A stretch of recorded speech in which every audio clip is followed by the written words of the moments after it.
Kwa mara nyingine, kwa siku nyingine, ni kukaribishe tena katika channel hii ya Mr. Tingatinga, na hapa nimekuletea uchambuzi mfupi sana wa kitabu kirefu kabisa cha mashairi ambacho kinaitwa Song of Lawino and Ocol, kilichoandikwa na Okot PB Tech mwaka 1979. Nikujuze tu kwamba Okot PB Tech ni mzaliwa wa nchini Uganda, na amekuwa ni mtoto wa mama mwanamuziki au mtunzi wa nyimbo za kabila za Akoli maarufu kabisa ndani ya Uganda. Na bwana Okot PB Tech amesoma ndani ya Uganda na ameenda mpaka Oxford ambako alichukulia master's degree yake. Na sasa katika shairi hili nikujuze tu kwamba ndani ya shairi hili lina wahusika wakuu watatu. Katika kitabu hiki cha Song of Lawino and Ocol kuna wahusika watatu. Humu ndani tunakutana na Lawino, tutakutana na Ocol ambaye ndiye mwanaume ambaye ndiye mume wa Lawino, lakini pia tutakutana na Clementina. This is western girl. Huyu ni girlfriend wa mume wa Lawino, yani huyu ni girlfriend wa Ocol na ni mpinzani au mke mwenza wa Lawino. Kwa hivyo kuna wahusika watatu tutakapokuwa tunasoma au utakapopitia kitabu hicho utawakuta. Kitabu kina page nyingi kadhaa, ila ukienda kwa mfano ukikisoma mpaka unafika page ya 27 unakutana direct kabisa wanamuongelea Clementina ambaye ndiye mchumba au tunasema hawala wa Ocol. Ocol ni mume wa Lawino. So Song of Lawino and Ocol ni wimbo wa Lawino and Ocol. Themes ambazo tunaweza tukazipata kwenye hichi kitabu ni kwa ujumla, humu ndani tutakutana na theme ya African traditions, tutakutana na theme ya protest, tutakutana na theme ya conflict, tutakutana na theme ya disunity and alienation, tutakutana na theme ya hypocrisy, tutakutana na theme ya betrayal, tutakutana na theme ya position of woman in the society na theme nyingine nyingi kabisa. Kabla sijachambua moja baada ya nyingine, nikwambie tu katika theme ya African traditions, katika mashairi haya ukiyasoma unakutana na Lawino ni mtekelezaji mkubwa sana wa African traditions. Kwa mfano, yeye anasapoti traditional dance, African traditional dances, yeye anasapoti traditional medicines, yeye anasapoti all ways of life oriented in Africa, all African oriented ways of life. Yeye anasapoti culture zote, huyu anaitwa Lawino. Lakini ukienda kwenye protest, Lawino ndio anagomea, ana protest against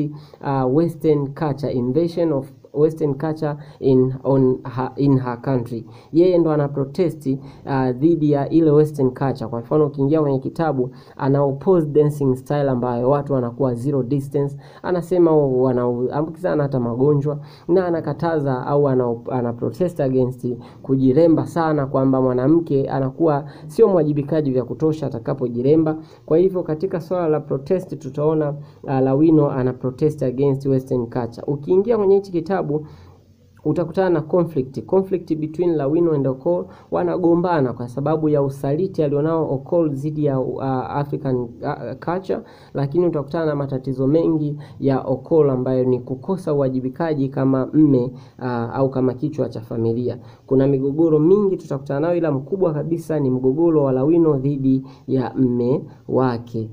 Utakutana lakini kuna disunity and alienation. Kwenye disunity hapo utaona kabisa Waafrika hawajaungana kusimama dhidi ya maisha yao.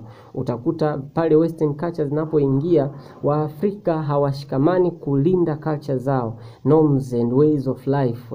Wengine wanaanza kupractice vitu vya wenzetu, lakini wengine wanabaki. Sasa mmoja wa watu waliobaki ni Lawino, na huyu disunity, anayesababisha disunity ni Ocol, ambaye yeye ana alienate his culture, ana alienate his ways of life, his original ways of life. Anakuwa anataka kuzikataa namna za maisha ya Waafrika ambao ni wazazi wake.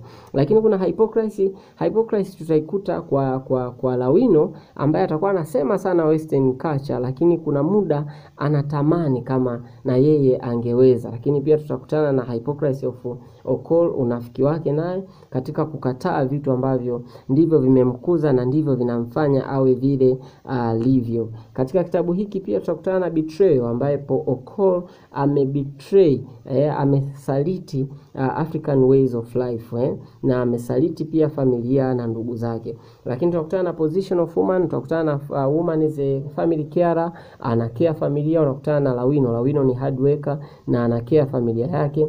Women na traditionalists, unaona ni ameshikilia sana traditions zake. Ni dhima chache ambazo tunaenda kuzipitia kiundani. Ni kukaribisha usipange kuacha au usipange kukatisha video hii kabla tujamaliza uchambuzi wa themes ambazo zinapatikana katika kitabu cha Song of Lawino and Ocol. Katika theme ya African tradition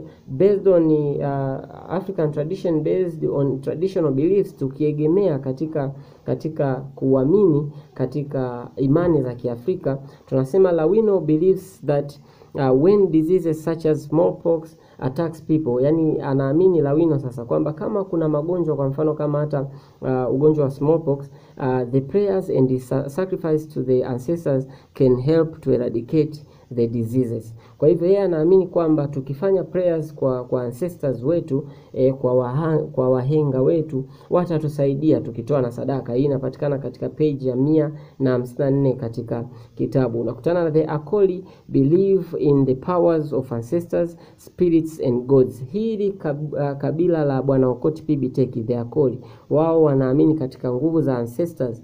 Ancestors tunaweza tukasema wahenga au waasisi wetu, wale watu wa zamani. Wanaamini katika spirits, wanaamini katika nguvu zisizoonekana, nguvu spirits, nguvu and gods na miungu. Lawino describes the various spirits that cause trouble. Lakini pia Lawino anaeleza aina ya spirit kadhaa ambazo zinasababisha pia sometimes zinaleta shida. For example, Joke Omara for madness, Joke Odude for tying up woman's womb. Kwa hivyo anaeleza pia kuna manguvu mengine hata na yenyewe pia huwa yanaleta shida nyingi. Kwa hiyo African tradition kwenye hiki kitabu zipo sana. Lakini pia utakutana kwenye African tradition they believe in power of human curse, wanaamini katika kulaani. Utaona wenzetu hawaamini kabisa katika kitu kinaitwa laana. For example, the father can curse a child by pointing his penis at him or her, kwamba baba anaweza kumlaani mtoto wake kwa kumpointia ume wake huyo mtoto. The mother can do that by lifting her husband's penis, na pia nayo mama anaweza kafanya hivyo kwa kutumia pia penis ya mmewe. The curse of one's aunt can cause a person to piss in his or her bed. Laana ya shangazi inaweza kapelekea mtu akaanza kujisaidia kitandani. There is a system of naming people. Lakini pia katika African traditions ukisoma hichi kitabu kuna namna au kuna system za kuwapa watoto majina, kuna tamaduni za kuwapa watoto majina. Normally the names given have meanings. Kwa kawaida kila jina kwa kila mtu atakalopewa linakuwa lina maana. Kwa mfano tutaangalia kwamba kuna mengine kwa mfano, okay, let's get out of the book. Unakuta kuna watu wanaitwa Zawadi, kuna watu wanaitwa Bariki, kuna watu wanaitwa Tatizo, kuna watu wanaitwa Tabu. Kwa majina ya Afrika yana utaratibu wa kuyatoa. Tukienda kwenye theme nyingine ambayo ni protest, tunasema protest means to be against, to be in opposition, to be against ni means to be against ideas, some ideas or some sort of things or directions. Ni kupinga kitu fulani au idea fulani au maelekezo fulani. In the poem it is Lawino who protests. Katika Lawino tunaona kabisa, katika kitabu tunaona kabisa Lawino ndiye ana protest. She has great love of African ways and deep dislike for foreign ways. Utaona anapenda sana African ways of life, lakini anazichukia foreign ways. Sasa however he does not have to agree with her argument. We must take her arguments critically, kwamba hata hivyo inatakiwa tumsikilize critically kwa nini anachukia, tusichukue tu hisia zake kwamba hapendi. Umeona, she protested due to the fact that she is dissatisfied with Ocol's ideas, na anapinga sana hizo western culture kwa sababu halizishwi na idea za mmewe ambaye ni Ocol. Practices, ambapo ni vitu anavyovifanya mmewe, and attitudes toward her, na vile anavyomchukulia her relatives, his relatives, namna anavyochukulia ndugu zake na watu wote, yeye ndio kinamfanya sana sana abishe au apinge au awe kinyume na hizi western ways of life. Lawino protest against foreign things and ways artificiality, upping Europeans and modern politics. Yeye anakataa kwa sababu hapendi namna nzima ya maisha ya watu weupe, mambo ambayo anayafanya artificiality. Kwa mfano utaona kwenye kitabu ukiingia, anakataa hata mwanamke kupaka lip shine. Anasema inaonekana kama hanas, mtu anapokuwa amepaka lip shine vile, yani anaonekana hata hapendezi. Lawino attacks Christianity in the following aspects, lakini pia anauataki Ukristo, yani katika protest yeye anazidi kung'ania kwenye traditions zake, anauataki hata Ukristo. She asked to the preachers, she attacks to the preachers, that is the missionaries, teachers and others. Anakuwa anawabishia pia au anakuwa against na wale wanaohubiri neno, for using religious to exploit and oppress their converts. Kwamba yeye anachobisha zaidi ni pale ambapo wale wanao missionaries wanapokuwa wanawanyonya waumini wao. For example, making them house girls. Yeye anapinga sana swala la mwanamke kuacha nyumba yake na kwenda kufanya kazi kwa mchungaji wake. Anasema hilo halipaswi kabisa kabisa kabisa. Na pia anaeleza kwamba preachers shows hypocrisy, kwamba hawa preachers wanaonyesha unafiki, hawafanyi kile ambacho wanahubiri. They do not practice what they preach. Kwa mfano anasema kwamba wanakunywa pombe na kutongoza wanawake. For example, they drink and seduce girls, kwamba sasa ni wanafiki tu. Kwa hivyo katika protest utaona Lawino ana protest against those things. Lakini pia Lawino protest against European medicines and hygiene. Anakataa kabisa dhidi ya madawa ya wazungu na hata namna ya kubehave. Anaonyesha kabisa kwamba anapenda Ocol medicines, anapenda dawa zake za asili na kuzienzi, na kwamba zimewatoa mbali. Katika theme ya conflict unakutana na kwamba definition, kwamba conflict is fight, collision or struggle, contest, opposition or different in opinions or purpose between two different groups of people or two people or one person in himself, au mtu mwenyewe tu peke yake anakuwa na collision of ideas, opposition au contest au purpose, yani tutakuwa tuna malengo tofauti, kwa tunaingia kwenye conflict. In short, we can say that conflict is misunderstanding between two sides. Kwa hivyo kiufupi tu tunaweza kusema kwamba mgogoro ni kukosa maelewano baina ya pande mbili. A conflict can arise when different groups or have conflicting ideas, beliefs, purposes, opinions. Kwa hivyo maelezo ya conflict yanaweza kaibuka pale wewe mwenyewe au makundi mawili tofauti, iwe watu au watu wengi, makundi ya watu au watu binafsi, wanapokuwa na idea tofauti. Katika kitabu utakutana kuna migogoro ifuatayo, a conflict between African culture and European culture. For example, traditional religion and Christianity. Kuna contradiction au kuna conflict between dini zile za traditional religion and Christianity, dini za kitamaduni na Ukristo. Kuna mgogoro between traditional dances and foreign dances. Kuna mgogoro kati ya kucheza kwa njia za asili, ambapo wanawake wanacheza kule, wanaume wanacheza huku, zidi ya foreign dances ambazo kwenye hili shairi utaona Lawino anaeleza kwamba they are dancing on zero distance, wanacheza kwenye zero distance. Sasa haelewi raha wanaoipata ni nini. Kwenye traditional medicine and modern medicine utaona nimekutolea mfano hapo kwenye masuala ya protest kwamba kuna collision au kuna conflict between dawa za kitamaduni na dawa za Kiulaya, traditional adornment and foreign adornment. Lakini pia kuna traditional food and European food.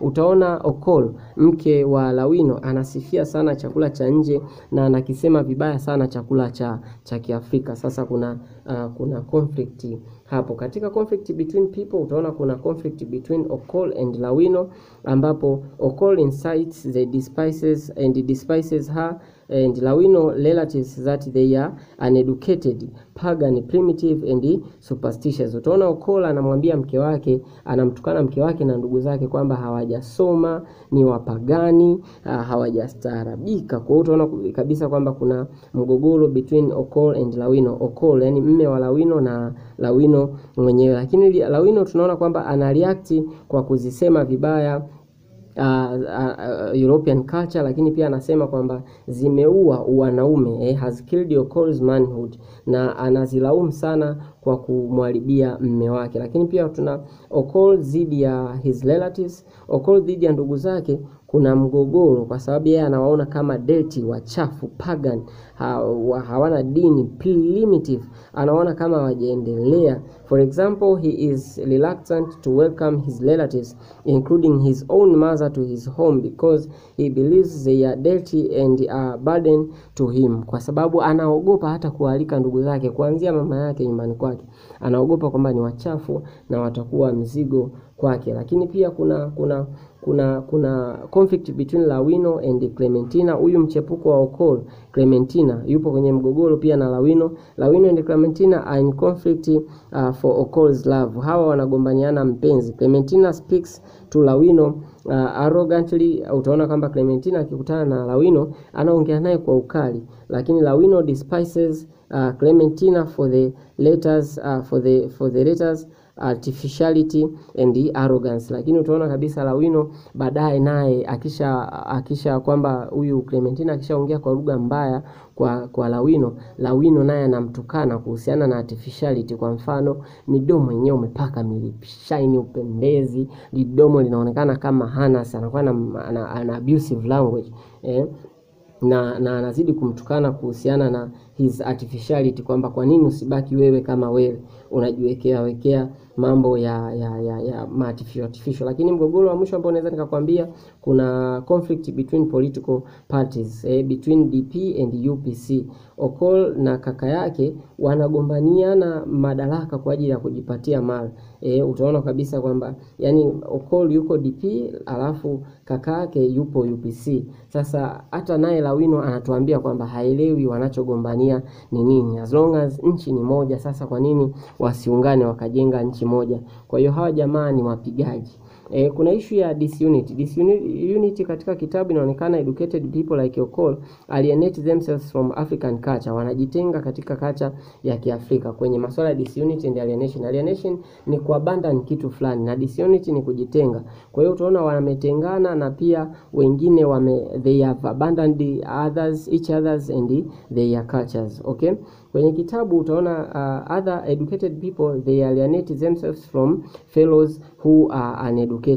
Christians such as Ocol also alienate themselves from non-Christians. So habits bring disunity. Kwa utaona kitendo cha wasomi kujitenga dhidi ya wasiosoma, Wakristo kujitenga dhidi ya wapagani, hicho kitu kinaleta kukosekana kwa muunganiko ndani ya nchi za Afrika.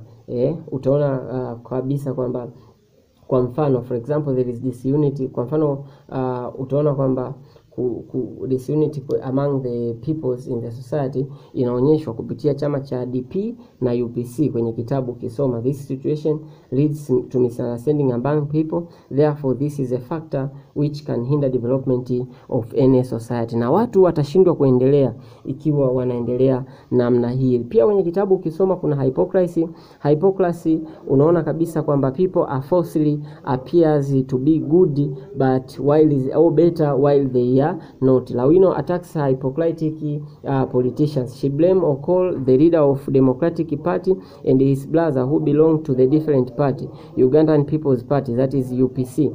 They both preach independence, unity and peace, but they bring conflict and disunity even within the family. Kwamba wao wenyewe wameshindwa kuwatunza ndugu zao, wameshindwa kuweka unit ndugu zao. Unamwona Lawino au mume wa Lawino Ocol hawezi hata kumwalika mama yake nyumbani, lakini yupo stage ana preach juu ya peace, unity and solidarity. Sasa utaona kabisa hapo kuna hypocrisy. Lakini pia kaka yake ameshindwa kuungana na mdogo wake wakafanya jambo lolote la maana nyumbani, lakini wapo huko kwenye majukwaa ya siasa wakingangania madaraka.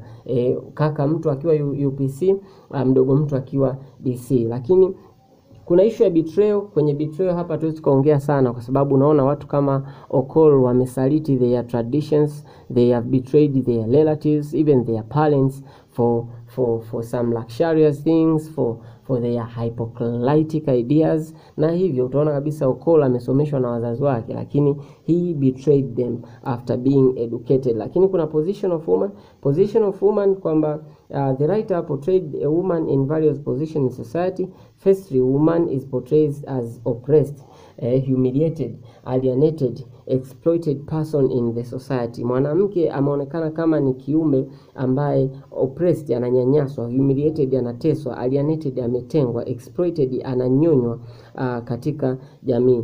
This can be seen through Lawino who is exploited. Hii inaonekana kupitia Lawino ambaye she is oppressed, who is oppressed,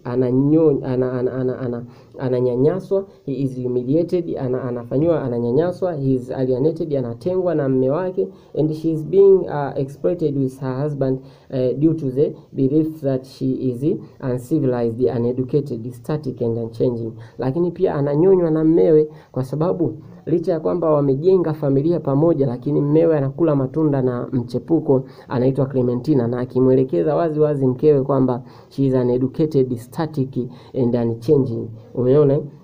Lakini pia kwenye position of woman, licha ya kuonekana kwamba she is a humiliated, alienated, exploited and oppressed person in the society, position nyingine ya mwanamke katika hichi kitabu imeonekana kama woman is portrayed as mother who is responsible member of her society. Kwa mfano Lawino kama mama katika kitabu hiki anaonekana akiwakea watoto wake na kuwasaidia mpaka wale, na hii inaonyesha kwamba she is a good mother indeed, ni mama mzuri kwa hakika. Thirdly, woman is portrayed as representative or upholder of African traditional culture. Ameonekana kama ni mtetezi, ameonekana kama ni mtu anayenyanyua na kuipambania na kuitunza culture za Kiafrika. Fourthly, Lawino in this poem, maybe by using Lawino, tunaona kwamba yeye ana symbolize other Africans who are being humiliated, segregated and oppressed by fellow Africans who have attained education and abandoned their culture. Anawakilisha pia Waafrika wengine ambao wanateswa, kunyanyaswa na kunyanyapaliwa. Kwa hivyo wanawake wamesimama katika position hizo nne. First, they are oppressed creatures in the society, oppressed people in the society. They are family carers, point ya pili. Point ya tatu utaona kwamba they are traditionalists, na point ya nne utaona kwamba they symbolize other Africans who are being oppressed and segregated. Lakini kuna theme ya Western culture. Tunaona this was introduced by Europeans used their religious, their education to distract African culture. Utaona katika shairi hili inaelezwa kwamba culture ya Kimarekani imetumika kudestroy na kuivunja kabisa African culture. Hizo ni themes ambazo kwa hakika ukisoma kitabu hiki huwezi ukazikwepa. Lakini kumbuka kwamba migogoro yote katika hichi kitabu haijawa resolved na wala haijapatiwa ufunguzi wa namna gani tunaweza tuka solve matatizo haya. Umeona? Kwa sababu katika kitabu hiki tunaona kuna Song of Lawino and Ocol. Yani licha ya Lawino anaongea, lakini baadaye Ocol anakuja kukataa ushauri ambao Lawino anautoa, na bado anaendelea na namna yake. Kwa mwandishi anajaribu kutuonyesha kwamba licha ya kwamba kuna hilo tatizo, lakini pia anatuonyesha kwamba solution hazijapatikana. Sasa je, swali ni kwamba hichi kitabu, is it relevant to our today's society? Okot PBTech ameandika hili, my dear friend, lina relate kabisa kwenye jamii zetu za Kiafrika, kwa sababu sababu utaona namna ambavyo wasomi wameitenga jamii ya wasiosoma kwa muda mrefu na kuwaona hawafai. Badala yake labda wangeweza baada ya kusoma kwamba wangekaa na Waafrika wenzao, wangekaa na watu wengine kwa ajili ya kuwapa yale maadili bora na yaliyohitajika, kwamba wawe msaada kwa jamii mara baada ya wao kustaarabika. Ukristo ambao unatumika kuwanyonya sana watu ungekutumika katika kuwaponya, kuwafundisha na kuwaweka pamoja, lakini Ukristo umetumika kama njia ya kuwatenga watu na kuendelea kuwanyonya vizuri kupitia michango mingi sana, sadaka zisizoeleweka, kufanyishana makazi. In the book kwa mfano Lawino anapinga sana kwamba wanawake wengi wanageuka ma house girl wa wachungaji wao. Hichi kitu kipo relevant, up to date, licha ya kwamba hichi kitabu kimeandikwa mwaka 1979, miaka mingi sana my friend. This is Teacher Tinga. I'm so glad, I'm so happy, I'm so honored to be with you in this channel, na kuomba kuonyesha support yako, kuonyesha unapenda tunachofanya kidogo, na kuomba like, acha comment yako, ila pia subscribe hapo ndugu yangu, usiache kushare na wale uwapendao. Thanks most and you're welcome.